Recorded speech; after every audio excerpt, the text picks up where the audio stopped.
अस्सलामुअलैकुम, very good morning to all of you. Programme सुबह का सितारा, मैं हूँ आपकी मेज़बान नबीहा इजलास खान। उम्मीद करती हूँ आप लोग खैर से हैं, अपने दिन का आगाज़ कर चुके हैं, उठ चुके हैं। और दिन का आगाज़ जनाब आपने करना है तो एक होप से आपने करना है, एक पॉजिटिव उम्मीद के साथ आपने करना है, क्योंकि जो अच्छी सोच होती है, यकीन जानिए कि ये आपकी ज़िंदगी में बहुत कुछ पॉजिटिविटी ला सकती है, बहुत कुछ बेहतर कर सकती है। आप जब सुबह उठें तो आपने किसी और से वादा नहीं करना, अपने आप से ही आपने करना है कि आप किस तरीके से अपने दिन को बेहतर बना सकते हैं। जनाब आज के प्रोग्राम में, आज के इस सेगमेंट में हम आपकी मुलाकात करवाने वाले हैं हमारे एक बहुत ही ख़ास मेहमान से। और ये ख़ास मेहमान इसलिए हैं क्योंकि इनसे आज हमने इंडस्ट्री के बहुत सारे भेद हमने जाने हैं। हमारी जो ड्रामा इंडस्ट्री है, हमारे जो ड्रामाज़ हैं, वी ऑल नो कि we love our drama industry, हम बहुत शौक से देखते हैं। उसकी बहुत सारी वजूहात हैं, उनके ऊपर भी हम बार बार डिस्कस करेंगे।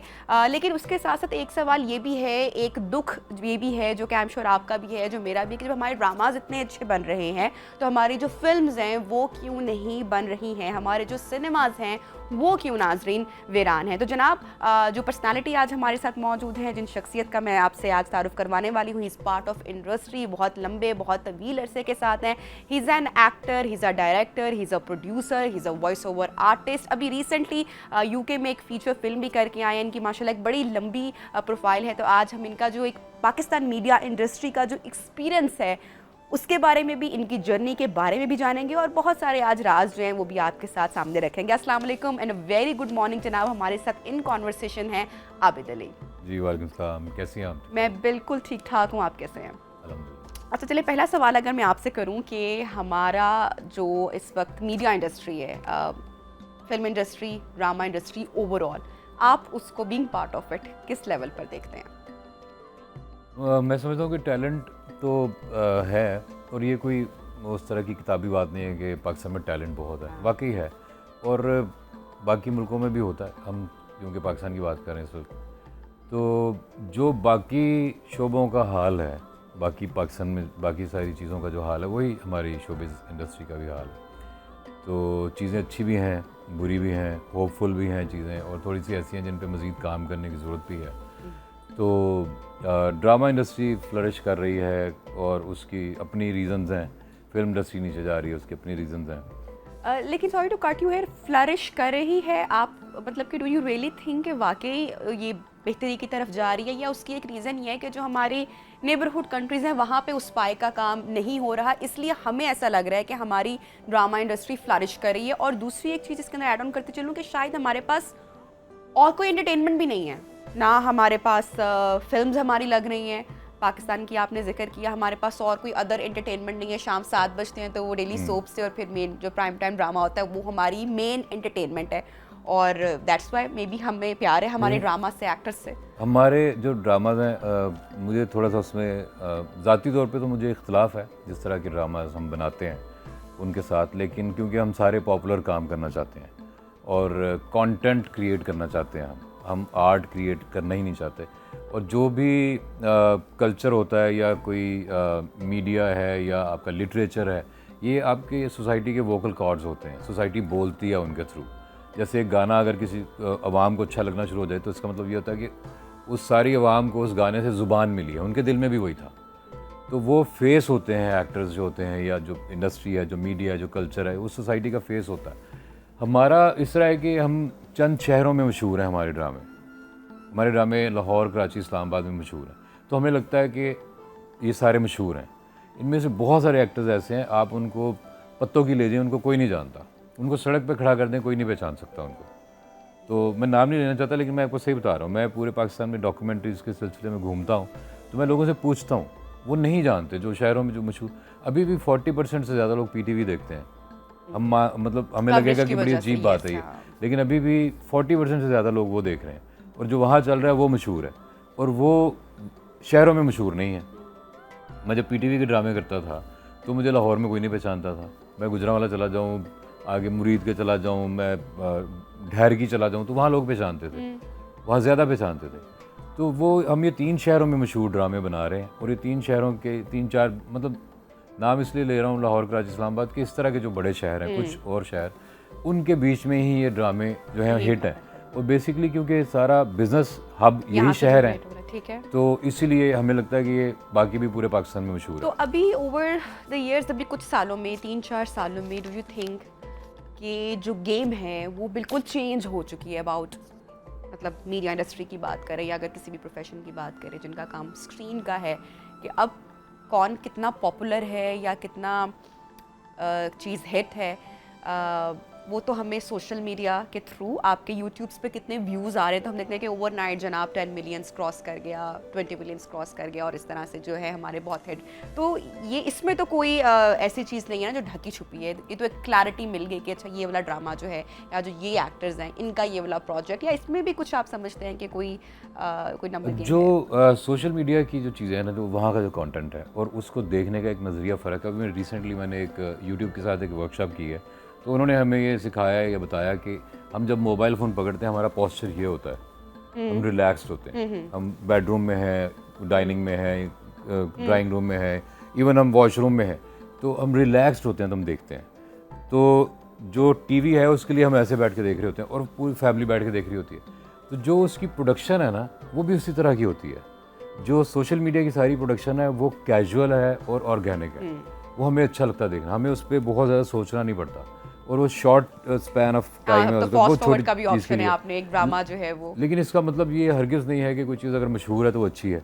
मतलब एक तरफ अगर एक नोबेल प्राइज़ विनर जो है वो अपनी स्पीच दे रहा है या अपनी थ्योरी के बारे में बात कर रहा है, और एक तरफ रीछ और कुत्तों की लड़ाई हो रही है, तो अगर उसके व्यूज़ ज़्यादा हैं तो मतलब हरगिज़ नहीं है कि रीछ और कुत्ते की लड़ाई जो थी वो बहुत ही कोई ज़बरदस्त चीज़ है। तो उसके व्यूज़ आ रहे हैं बस क्योंकि लोग ऐसी चीज़ देखना चाहते हैं कि उनका दिमाग उसमें यूज़ ना हो, वो कि एंगेज रहते हैं मल्टीपल, उसके अंदर सारी चीज़ें देखते हैं, नोटिफिकेशन देखते हैं, फिर बंद करते हैं, फिर रिफ़्रेश करते हैं, तो वो एक लूप में हम सारा दिन गुजार देते हैं मोबाइल फ़ोन के साथ। तो प्रोग्रामिंग और चीज़ है, कंटेंट क्रिएशन एक और चीज़ है, और जो वहाँ पे हम देखते हैं एक आदमी गिरा है तो वो वीडियो वायरल हो गई, वो गिरते हुए उसकी शक्ल क्या बनी है, अब वो उसके मिलियन व्यूज़ हो गए। अब मतलब ये तो नहीं, वो गॉडफादर तो नहीं है वो।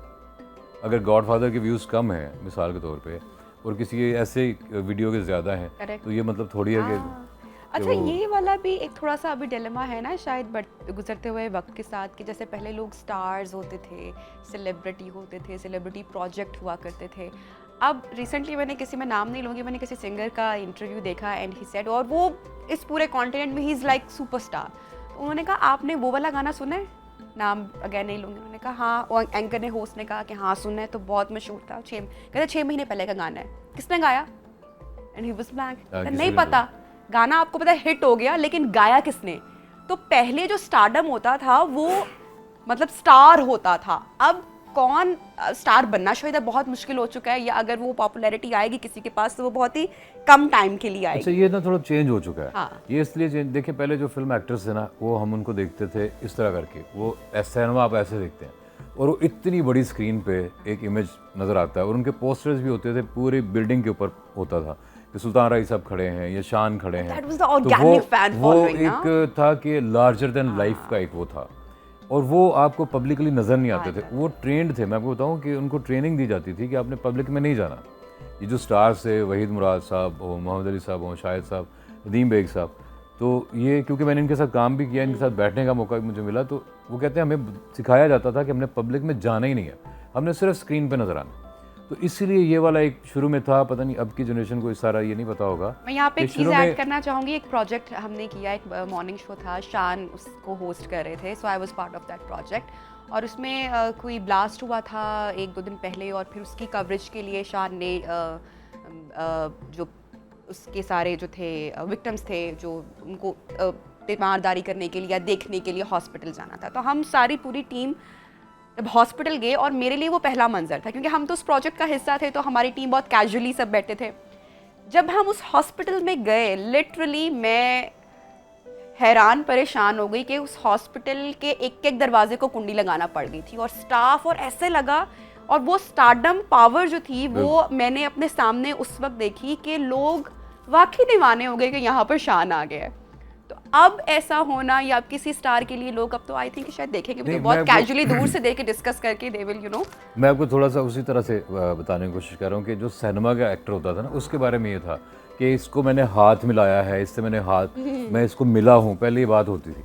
फिर जब टीवी के जो स्टार्स होते हैं वो क्योंकि हम ड्राइंग रूम में देखते हैं तो वो हमें घर के अफराद लगते हैं। जब टीवी का कोई बंदा मिलता है तो हम उससे फ्रैंक हो जाते हैं क्योंकि हमें लगता है कि यार इसको तो हम पूरी फैमिली बैठ के देखते हैं। अब मोबाइल पे जो हमें वो इतनी सी स्क्रीन पे आता है, हमें वो जितना भी बड़ा स्टार होगा ना वो इतनी सी स्क्रीन पे ही रहेगा। तो वो जब वो इधर से आता है, कोई टिकटॉकर है, वो जितना मर्जी मशहूर हो, आप उसको वो अटेंशन देते ही नहीं है, या वो उस तरह से उसका वो स्टारडम है ही नहीं, जो मर्जी कर ले वो, क्योंकि वो सिर्फ फिल्म एक्टर के समझ लें कि नसीब में है, या इस पूरी स्कीम में सिर्फ वो उस जगह पे मौजूद है कि आप उसको ऐसे देखेंगे कि मतलब ही इज़ अ स्टार। लेकिन हमारी फिल्म्स अभी नहीं बन रही। अब उस पॉइंट पे आते हैं जो हम प्रोग्राम के स्टार्ट होने से पहले भी बात कर रहे थे कि ये एक डिलेमा जो है हमारा कि ड्रामाज में काम हो रहा है, ओएसटी हमारी अच्छी हैं, सिंगर्स बहुत बड़े बड़े नाम हमारे पास हैं, उन्होंने पूरी दुनिया में काम किया है और म्यूज़िक भी अच्छा बन रहा है, लेकिन मूवीज़ नहीं बन रही, वेब सीरीज़ उस तरह से नहीं। नेटफ्लिक्स की आप जिस तरह से देखेंगे, हमें हमारे जो नेबरहुड कंट्रीज़ हैं वहाँ पे उनका कितना कंटेंट उनका हमें नज़र आता है।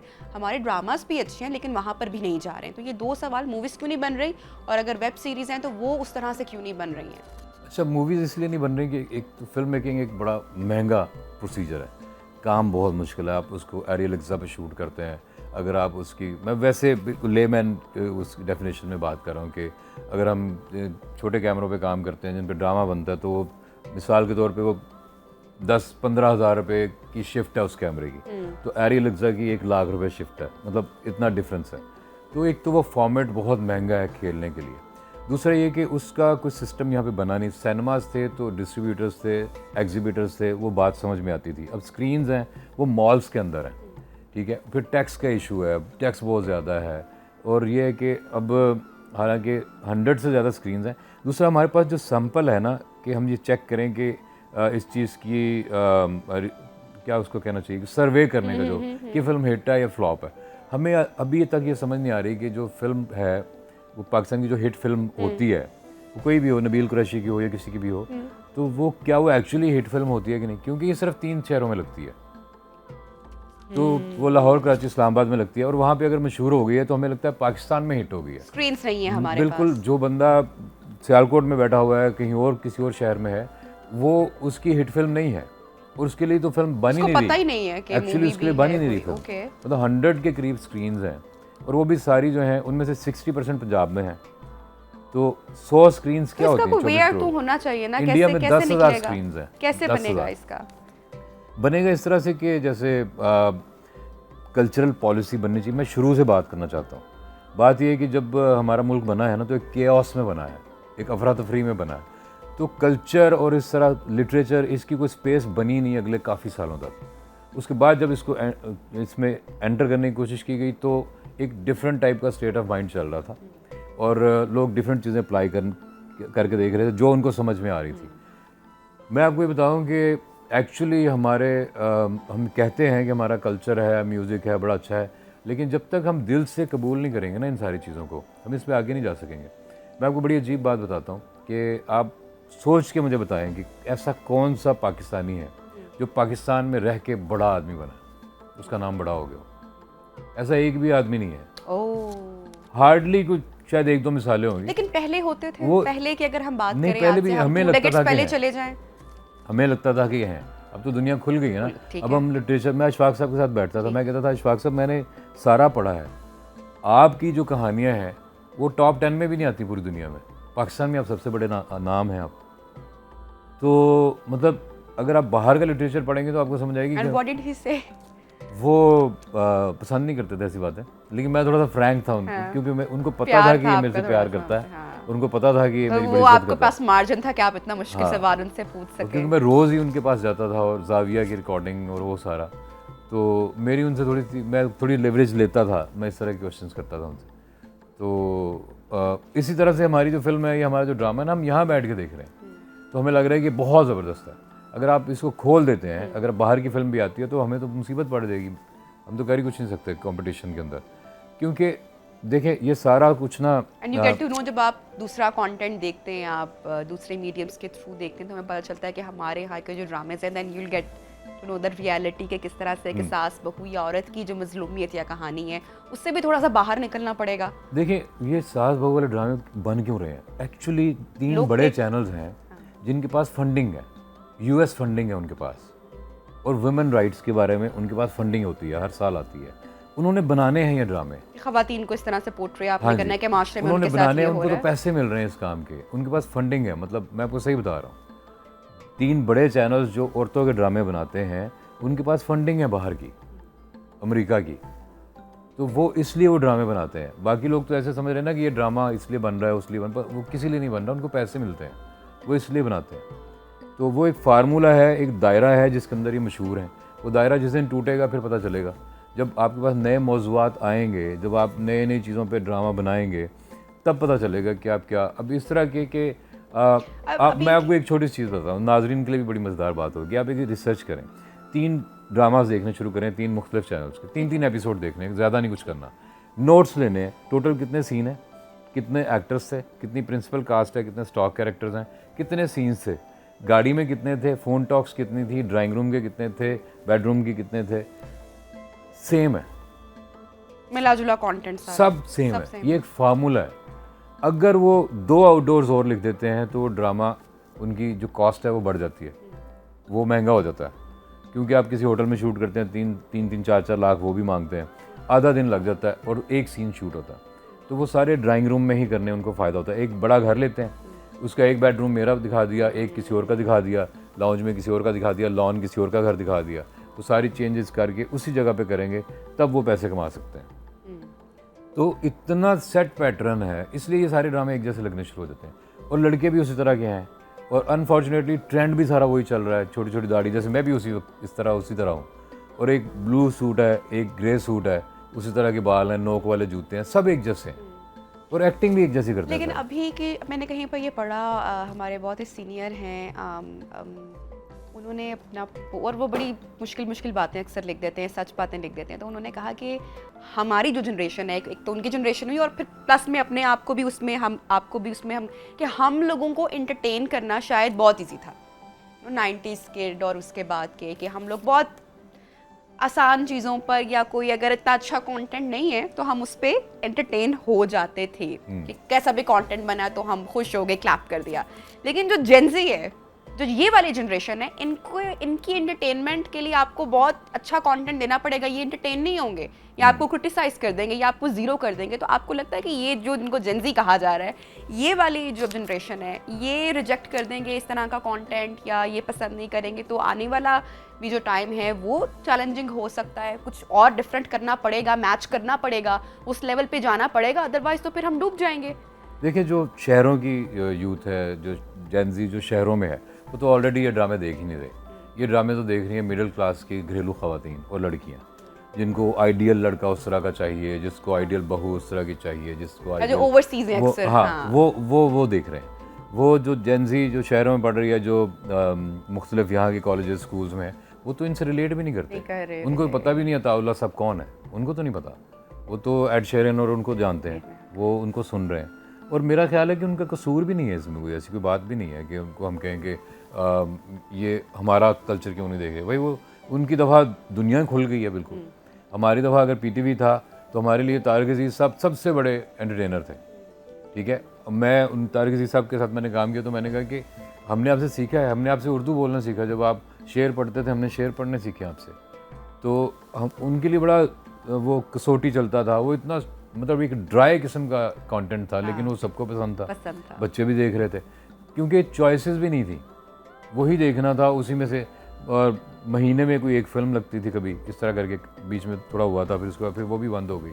या कुछ अंग्रेज़ी प्रोग्राम इस तरह के चलते थे, नाइट राइडर्स, वो बिल्कुल गोरा इसको कहते हैं कि 8 ग्रेडर कंटेंट था सारा। गोरा कहते हैं अगर आप गोरा से मतलब ये ना लगे कि मैं उनसे कोई इंस्पायर्ड हूँ और उस तरह से बात कर रहा हूँ, क्योंकि एक रिसर्च है कि अगर आपने मैसेज के लिए कंटेंट बनाना है तो 8वीं जमात के बच्चे को समझ में आना चाहिए और उसे पसंद आना चाहिए। अगर 8वीं क्लास के बच्चे को या बच्ची को आपका कंटेंट पसंद आ रहा है ना, तो मैसेज का कंटेंट, तो वो पीटीवी का सारा जो था, जो स्टैंडर्ड था, वो था ही 8 ग्रेडर्स के लिए। तो वो 8 ग्रेडर्स को समझ आ रहा था, तो वो उधर से लेके ऊपर तक सबको समझ आ रहा था। दूसरा, वो ऑर्गेनिक था सारा कंटेंट ना, वो ड्रामे बड़े ऑर्गेनिक थे, उसमें ज़रूर एक ट्रैक होता था, देहात दिखाते थे, वो ड्राइंग रूम से बाहर होता था, लोग कैरेक्टर एक्टिंग करने के लिए तैयार थे। फिरदौस जमाल सब जवान थे लेकिन बूढ़ा बनने के लिए तैयार थे।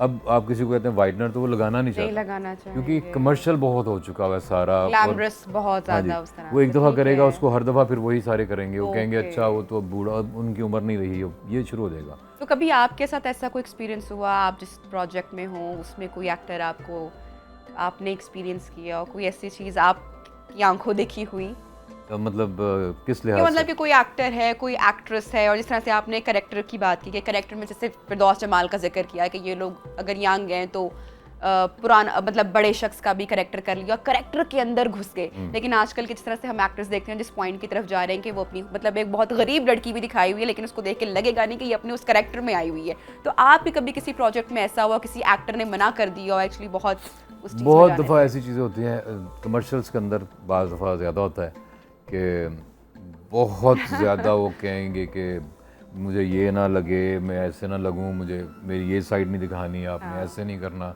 मैंने फ़लाँ के साथ खड़े नहीं होना, उसकी हाइट ज़्यादा है मेरे से। तो मतलब इस तरह के बहुत मसाइल होते हैं।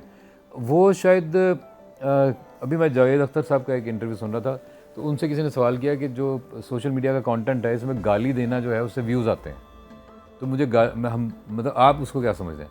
उन्होंने कहा जब आपके पास बोलने के लिए अच्छी ज़ुबान नहीं होगी ना, आपके पास लफ्ज़ नहीं होंगे तो आप गाली देंगे, अदरवाइज़ आपको ज़रूरत नहीं पड़ेगी अगर आपका अबूर है उस ज़ुबान पर। इसी तरह से अगर इन ख़वातीन की या ये जो हजरात हैं, ये जो अगर काम के ऊपर आ रहे हो ना पूरी फोर्स के साथ, तो फिर इन सारी चीज़ों से फ़र्क इतना नहीं पड़ता कि आप लग कैसे रहे थे। पड़ता है, मैं ऐसा नहीं कह रहा कि नहीं पड़ता, बिल्कुल ही नहीं पड़ता, पड़ता है। लेकिन अगर देखें बहुत सारी चीज़ें, बहुत सारे लोगों को, अब नुसरत फ़तेह अली साहब जो हैं वो बिल्कुल जो खूबसूरती का एक स्टैंडर्ड है वैसे जो दुनियावी तौर पर उस पर पूरे नहीं नहीं उतरते, उतरते, बट इज अ लेकिन वो उनको गए हुए कोई 23 साल हो गए मेरे ख्याल में। मतलब ही इज़ वेरी मच आज भी उन्हीं के सारे उनको कैसे रीमिक्स कर करके और और उनकी कैसे शक्ल नज़र आना बंद होगी लोगों को। अब वो एक ना एक इमेज है वो, ठीक है, अब वो अच्छे बुरे से आगे चले गए क्योंकि उनका काम इतना तगड़ा है। अब हमारे मसाइल ये हैं कि हमारा काम उतना तगड़ा है ही नहीं किसी का, जो सच्ची बात है। अभी रिसेंटली मैंने एक जगह पे कहा यार मुझे ये ना बताओ कि मेरे साथ इसमें कौन है, हम सारे एक जितने बुरे एक्टर हैं, हम सारे एक जितने बुरे एक्टर हैं, हमारा कोई भी एक्टर इस तरह का नहीं है, माजरत के साथ। मतलब मैं उनकी बहुत इज्जत करता हूँ लेकिन विजन की बड़ी कमी है। अब तो इमेज बिल्डिंग पे इतना काम हो रहा है, अब तो आपके आगे पीआर मैनेजर्स जो आपकी इमेज बिल्डिंग के ऊपर एक प्रॉपर बिल्कुल, और काम कर रहे हैं। इस पे मिलियंस रुपीस लगते हैं कि ये ड्रामा जो है ये कैसे हमने हिट करवाना है, इसमें हम ये बोल देंगे, इसमें हम वो बोल देंगे, हम जाके कोई ऐसे कोई हिडन वीडियो की तरह कोई चीज़ कर देंगे, ये वायरल होगी, ये ड्रामा हिट हो जाएगा। अब ये 10,000 किस्म की और चीज़ें जो करनी पड़ी फजूल में। और मैं जो विज़न की बात कर रहा हूँ ना, मैं जैसे हुमायूं सईद साहब हैं, मैंने उनके साथ काम भी किया, मेरा बड़ा प्यार है उनके साथ, और एज़ पर्सन बड़े मज़े के आदमी हैं वो। फ़ाद मुस्तफ़ा हैं, फ़ुआद ख़ान है, माहिरा ख़ान है, ये सारे एक्टर्स जो हैं इंडिविजुअल्स हैं। इनको इनके विज़न में जो मुझे नज़र आता है ना कि जो इनको इम्प्रूव करना चाहिए या इनको एक ज़िम्मेदारी लेनी चाहिए, वो ये है कि अगर ये कहते हैं ना कि एनसीए में ये 3-4 लोग हैं, ये कहते हैं कि 10 स्टूडेंट मैं स्पॉन्सर करता हूँ एनसीए में, मैं अलहमरा में करता हूँ, या मैं पीएनसीए में करता हूँ, या मैं नापा इंस्टीट्यूट में करता हूँ, ठीक है, ये 10-10 बच्चों को कर देंगे स्पॉन्सर, उनका टेस्ट ले लें जो बहुत टैलेंटेड हो, 10 एक्टर्स करें, 10 डायरेक्टर्स को ये करें, उनको स्कॉलरशिप्स दें। भाई यहाँ से आपने अरबों रुपया कमाया है, आप सोच क्यों नहीं रहे कि इसको हम कहाँ लेके जा रहे हैं?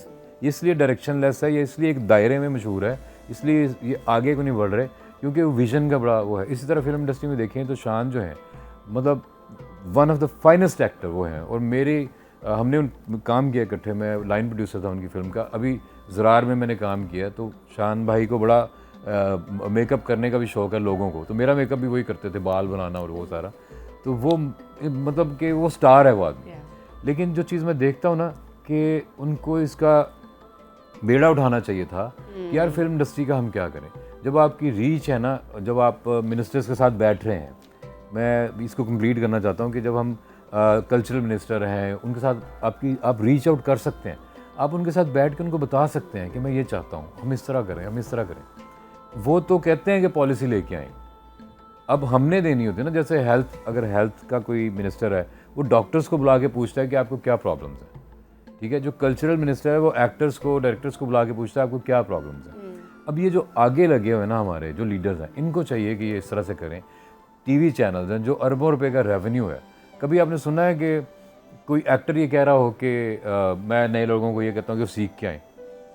कोई नहीं कहता, क्योंकि वो खुद भी सीख के नहीं आए। कोई चलो फ़र्क नहीं पड़ता कि नहीं सीख के आए, कहना तो शुरू कर दो ताकि उन लोगों को पता चले कि आज भी वही प्रोसेस है कि 5 साल आपने ख्वार होना है कि ना सर अस्सलाम वालेकुम सर मैं आया था सर आप कुछ चांस दे दें सर। मतलब दुनिया कहाँ चली गई। हमारे नए एक्टर्स के लिए कोई एंट्री पॉइंट ही नहीं है, कोई इज़्ज़तदार तरीके से इस काम में एंटर हो जाए। मतलब वो उन्होंने जलील होना है, 5 साल उन्होंने ख्वार होना है, उनको कोई सेट से निकालेगा, कोई सीनियर उनकी बेइज्जती करेगा कि इसको कौन ले आया, इसको तो डायलॉग्स याद नहीं, निकालो इसको, वो कर करके तो इससे बहुत बेहतर नहीं है। आप समझते हैं कि हमारे यहाँ तो शायद थिएटर के मैं हवाले से बात करना चाह रही हूँ कि वो आपके स्किल्स को कैसे निकालता है और फाइन एक्टिंग की तरफ किसी भी एक्टर को लेकर जाता है, बट अनफॉर्चुनेटली हमारे यहाँ जब हम थिएटर का जिक्र करते हैं तो कुछ उससे मुराद और ही ली जाती है, कॉन्सेप्ट ही नहीं है उस तरह से, या काम बहुत या जिस तरह आपने कहा ना कि बड़ों की जिम्मेदारी है कि अगर वो कल्चरल मिनिस्टर्स के साथ बैठ रहे हैं या उनको सुना जा रहा है तो ये उनको जिम्मेदारी लेनी चाहिए थी कि वो इसका भी बेड़ा उठाते कि कोई थिएटर पे अच्छे लेवल का काम होता, वहाँ पे एक्टर्स आते अपने आप के अपने स्किल्स, और जैसे हम इंडिया में अगर देखते हैं तो वहाँ पे हमें कहते हुए मेरे से कोई शर्म महसूस नहीं करनी चाहिए, हमें अप्रिशिएट करना चाहिए जो चीज़ है कि वहाँ पे कितने जो बड़े बड़े एक्टर्स हैं वो पहले दिल्ली में जो उनका एक बहुत जो फेमस जो थिएटर है या जो वहाँ पे सीख के एक्टिंग निकले और फिर वो जाते हैं। हमारे यहाँ जिसका आप जिक्र करें कि एक्टिंग क्लासेस नहीं है या सीखा हुआ नहीं है, इस पर काम हो रहा है अभी या अभी भी नहीं हो रहा? मैं थिएटर की बात कर रही हूँ। बिल्कुल भी नहीं हो रहा। देखें जैसे ये जो चैनल्स हैं ना जो ड्रामास बना रहे हैं जिनका अरबों रुपए का रेवेन्यू है, ठीक है, इनको ये करना चाहिए कि इनको ये NCA है या PNCA है या अलमरा आर्ट्स काउंसिल है या नापा है कराची में, इनको इनके साथ कोई कोलैबोरेशन करनी चाहिए, इनको लोगों को स्कॉलरशिप देनी चाहिए। अब देखें कि अगर 50 बंदे भी नए आते हैं, 50 एक्टर्स आ रहे हैं, 50 डायरेक्टर्स आ रहे हैं जी, टिकटॉक तो वही काम कर रहा है ना। टिकटॉक तो मेरे ख्याल में अनदर टॉपिक अब मेरे ख्याल से मैं पहले इसको थोड़ा सा कर लूँ। मैं समझता हूँ कि मेरा इनसे गिला भी है, इन चैनल से भी और इन बड़े जो हमारे आगे जो लीडर आन हैं हमारे एक्टर्स हों या डायरेक्टर्स हों, कि इन्होंने इस चीज़ का ना इस बारे में कोई काम किया नहीं। तो नए एक्टर के लिए आज भी वही रास्ता है कि वो पहले आएगा सेट पे, धक्के खाएगा, वो 5 साल ज़ाया करेगा अपने 5 अच्छे साल। उससे बहुत बेहतर है कि 1 साल वो पढ़ लेता तो उसको सारी चीज़ों की समझ होती है, उसने कैसे आना है, क्या करना है, क्या नहीं करना। तो अभी भी इसी तरह ही चल रहा है पाकिस्तान में, तो शोबिज़ में आने का कोई तरीका है नहीं। और जो कॉलेजेस हैं अभी मैं देखता हूँ NCA काफ़ी अच्छा काम कर रहा है। अभी 6 मंथ्स का उन्होंने फिर डिप्लोमा शुरू किया हुआ है, इसमें एक्टर्स को वो सिखा रहे हैं, या फिल्म मेकिंग का डिप्लोमा भी है वहाँ पे। तो अच्छा वो वहाँ से सीख के आ जाते हैं, तो जो उससे पिछली जनरेशन काम कर रही है ना वो सीखी हुई नहीं है, वो उनको एक्सेप्ट नहीं करते। तो एक रेजिस्टेंस भी हमें नज़र आती है कि हर नई चीज़ को हम रेजिस्ट भी बहुत करते हैं। देखिए जब DSLR कैमरा आया ना शुरू में, तो सारे जो उस वक्त के कैमरामैन थे उन्होंने कहा कि ये कोई कैमरा ही नहीं है, हम तो इसको मानते ही नहीं। तो मैं USA में था, तो मैंने एक हमारी प्रोडक्शन कंपनी थी, उसमें मैंने देखा जो सीनियर प्रोड्यूसर था उसने विश लिस्ट में लिखा हुआ था उसने DSLR ख़रीदना। तो मैंने कहा कि ये क्या मतलब, इसका मतलब ये ज़बरदस्त कैमरा है। जब हमने उसकी वो ट्रायल्स वगैरह वीडियो देखी तो वो बड़ा ज़बरदस्त था, वापस आके मैंने भी ख़रीदा वो। लेकिन ये क्या मार्केट में एक रेजिस्टेंस थी, वो कहते थे हम इसको कैमरा ही नहीं मानते। फिर मिररलेस आ गया, उनको इतना सा कैमरा क्या शूट करता होगा, तो वो हम थोड़ा सा ना हेजिटेट करते हैं। और पंजाब ज़्यादा हेजिटेट करता है, कराची का जो मीडिया है वो जल्दी पिक करता है चीज़ को और वो फास्ट काम करते हैं। मैं ज़्यादा कमर्शियल मैंने कराची में किए हैं और वो तेज़ काम करते हैं। पंजाब में है ना हमारा थोड़ा सा, लाहौर में थोड़ा सा ये है कि अच्छा कर लेंगे, हो जाएगा, अभी तो आए हैं, बैठते हैं, बात करते हैं। वो ऐसा होता नहीं। वहाँ पे हम उधर का ड्रामा करने जाते हैं ना, तो जो AD है ना वो कहते हैं सर ये स्क्रिप्ट ले लें, तो आप, मैं कहता हूँ मैं वॉशरूम जा रहा हूँ, कहते साथ ले जाएं। मतलब वो कहता है कि मतलब अपने काम पे रहो तुम, वो आपके ऊपर चढ़ के रहते हैं इस तरह। यहाँ पे हम पहले बैठते हैं, उसके बाद हम दूसरे ड्रामों की बुराइयाँ करेंगे, दूसरे सेट्स की बुराइयाँ करेंगे, उसके बाद आधा दिन गुजर जाएगा, फिर हम काम शुरू करेंगे। तो थोड़ी सी हमें भी खुद डिसिप्लिन को वो करना चाहिए। बिल्कुल। और आई एम श्योर कि जो हमने गुफ्तगू आज की जो सारी बातें की, there is a lot to talk about it, लेकिन टाइम चूँकि हमारे पास कम है, unfortunately I have to wind up the segment. Thank you so much for joining, it's my pleasure to meet you, to have you on my show. और art एक ऐसी form है, एक ऐसा मीडियम है कि थ्रू दैट आप अपने कल्चर की, अपने मुल्क की जो एक इमेज है उसको तरह से तब्दील कर सकते हैं। आई बिलीव दैट, मेरे ख्याल से, और ये बिलीव हर पाकिस्तानी का है। आई विश कि हम इसको बहुत बेहतर अंदाज में, एक बहुत बेहतरीन तरीके से दुनिया को पोर्ट्रे कर सकें, और अपने जो पाकिस्तान की जो हमारी इमेज है, हमारा जो कल्चर है, जो मिसकंसेप्शन है इसके हवाले से, वो हम थ्रू आर्ट, थ्रू मीडिया, ड्रामे के ज़रिए, मूवीज़ के ज़रिए हम उसको तब्दील कर सकते हैं। इसके अंदर इतनी पावर है। तो आई होप कि ये मैसेज भी पहुंचा होगा जहां तक जाना चाहिए प्रोग्राम का। नाज़रीन, अभी ब्रेक का टाइम हो रहा है, ब्रेक लेंगे, ब्रेक के बाद मज़ीद सेगमेंट्स आपके लिए होंगे। Stay with us.